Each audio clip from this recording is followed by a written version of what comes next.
ಸ್ನೇಹಿತರೆ ನಮಸ್ಕಾರ. ಇವತ್ತು ನಮ್ಮ ಖ್ಯಾತ ಸಾಹಿತಿಗಳಾದಂಥ ಆರ್ ಎಂ ಮಿತ್ರ ಅವರ ಮನೆಯಲ್ಲಿದ್ದೀನಿ. ಅವರು ತಮ್ಮ ರಾಮಾಯಣ ದರ್ಶನಂ ಅವರಿಗೆ ಪ್ರಿಯವಾದಂಥ ಒಂದು ಕೃತಿ.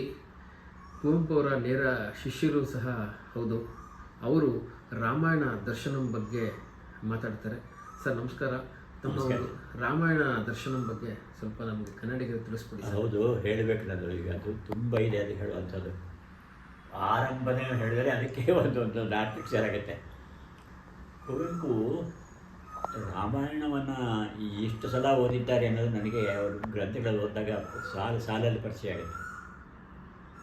ಅಷ್ಟೇ ಅಲ್ಲ, ಎಪಿಕ್ ಅಂತ ಅದನ್ನು ಕರಿತೀವಿ, ಅದು ಮಹಾಕಾವ್ಯ ಅಂತ ಹೆಸರು ಬಂತು.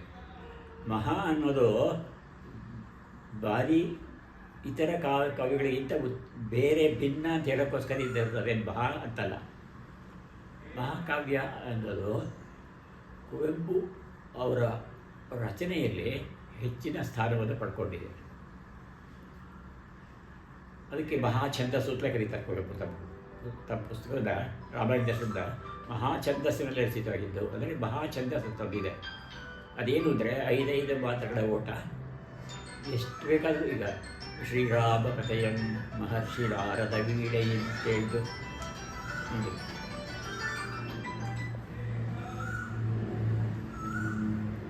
ಆರಂಭ ಆಗೋದನ್ನೇ ಕುವೆಂಪು ರಾಮಾಯಣ.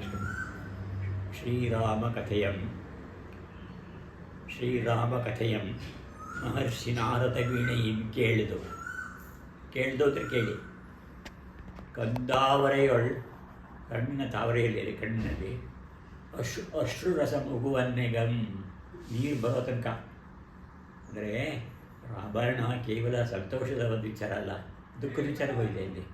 ಅದರಿಂದ ಅಲ್ಲಿ ಯಾತನೆಯೂ ಇದೆ.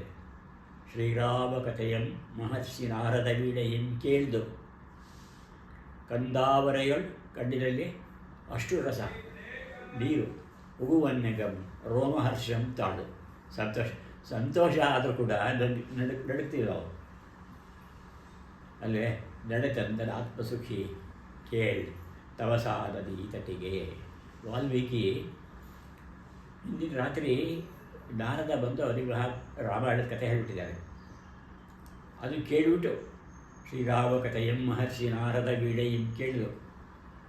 ಹಾಗೆ ಕಂಡಾವರೆಯೊಳ್ಳು, ಕಣ್ಣಿನಲ್ಲಿ ಅಷ್ಟು ರಸ, ದುಃಖ, ತುಂಬ ಬೇಜಾರಾಗಿದೆ ಕಥೆ ಕೇಳಿ. ಬೇಜಾರಂದರೆ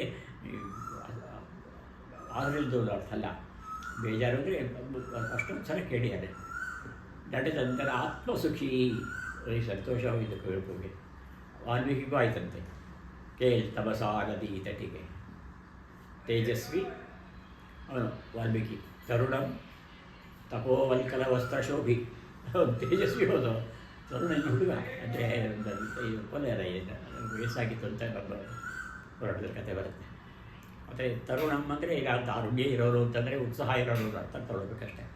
ತೇಜಸ್ವಿ ತರುಣಂ ತಪೋವಲ್ಕಲ ವಸ್ತ್ರ ಶೋಭಿ, ತಪಸ್ಸಿನ ವಲ್ಕಲ ಬಟ್ಟೆ ಅದನ್ನ ಹಾಕ್ಬಿಟ್ಟಿದ್ದವರು. ಅವನು ದಿಣ್ಣೆಮಳಲಂ ದಾಟಿ ನದಿಗೆ ಬರ್ತಾಯಿದ್ದಾರೆ, ತಮಸಾ ನದಿಗೆ. ಶಿಷ್ಯ ಜೊತೆಗೆ ಭಾರದ್ವಾಜ ಅಂತವರು ಅವನು ಕರ್ಕೊಂಡು ಬರ್ತಾಯಿದ್ದಾನೆ. ದಿಣ್ಣೆಮಳಲಂ ದಾಟಿ ನದಿಯ ಒಂದು ಪಾತ್ರವನ್ನು, ವಿಸ್ತಾರವಾದ ಪಾತ್ರವನ್ನು ನೋಡ್ತಾ ಅವನಿಗೆ ಇದ್ದಕ್ಕಿದ್ದಂತೆ ಏನೋ ಭಾವನೆ ಬರ್ತದೆ. ವಾಲ್ಮೀಕಿಗಳು ಏನು ಮಾಡಿದ್ರು, ಕುವೆಂಪು ಹೇಳುವಂತೆ ದಿಣ್ಣೆಮಳಲಂ ದಾಟಿ ನದಿಯ ಜೀವನದ ಅಂಚೆನಡಿಗಳಿಗೆ ಸೋಂಕಿಸಿದೆ. ಈ ಶಬ್ದ ಅರ್ಥ ಆಗೋದಿಲ್ಲ. ಜೀವನ ಅಂದರೆ ನೀರು ಅಂತ. ನದಿಯ ಜೀವದ ನೀರಿದೆಯಲ್ಲ, ಅದನ್ನು ಅಡಿಗಡಿಗೆ ಸೋಂಕಿಸಿದೆ. ಪಾದ ಬೀಳ್ತಾ ಇದೆ, ನೀರಿಗಿಡದಂತ. ನಡೆತಂದರೆ ಆತ್ಮಸುಖಿ, ಸಂತೋಷದಿಂದ ನದಿಯ ಜೀವನದ ಅಂಚೆನಡಿಗಳಿಗೆ ಸೋಂಕಿಸಿದೆ. ಅವೇ ಬರ್ತಾ ಇದ್ದಾರೆ. ಕೇಳ್ದತ್ತು ಅದೊಂದು ಮಧುರೇಶ್ವರಂ, ಏನೋ ಒಂದು ಶಬ್ದ ಕೇಳ್ತಿತ್ತು. ಆದರೆ ಇದನ್ನು ಕೆಲವರು ಕಷ್ಟ ಇದನ್ನು ಹಳೆಗನ್ನಡ ಎಲ್ಲ ಬರೆದಿದ್ದಾರೆ ಅಂತ ಹೇಳ್ತಾರೆ.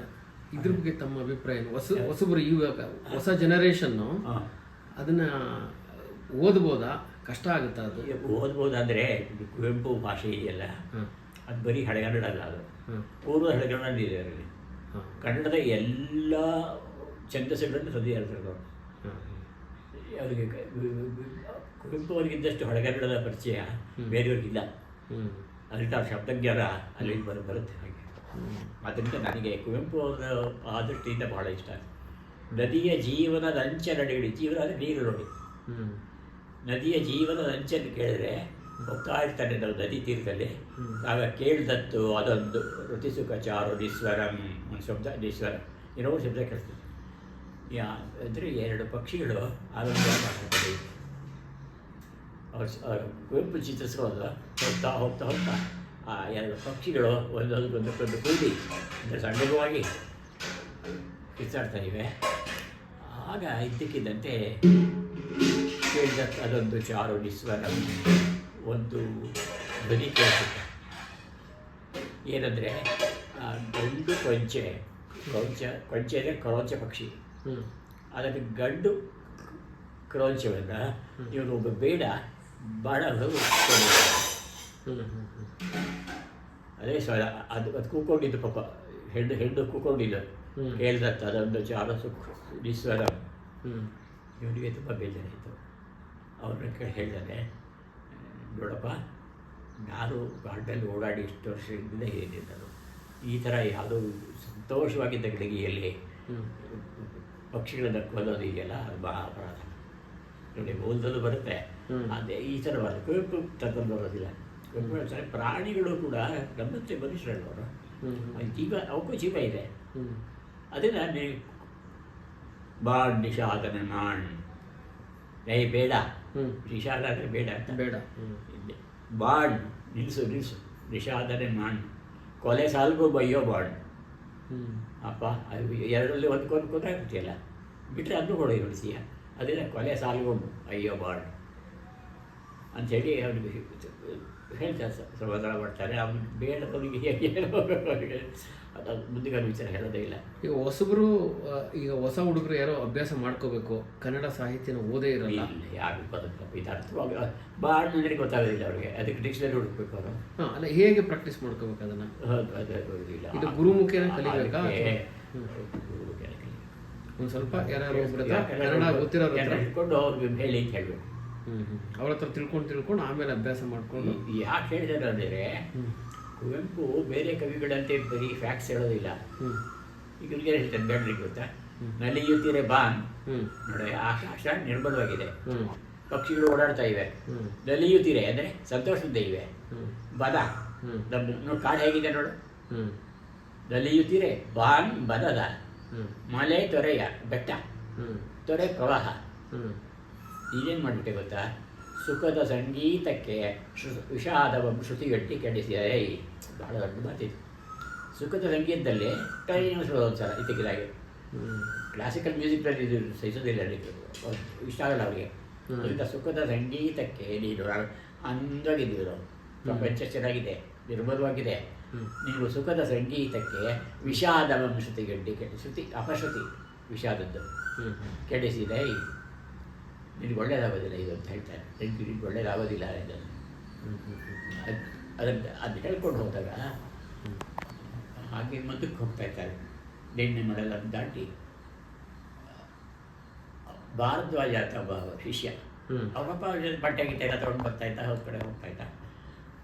ಅಲ್ಲಿ ಅವನು ಒಂದು ಕರ್ಕೊಂಡೋಗಿ ನದಿ ದಾಟ್ತಾನೆ. ದಾಟಿ ಹೋಗ್ತಾ ಇದ್ದಾಗ ಅವನ ಮನಸ್ಸಿನಲ್ಲಿ ರಾಮಾಯಣದ ಕಥೆ ಬರುತ್ತೆ.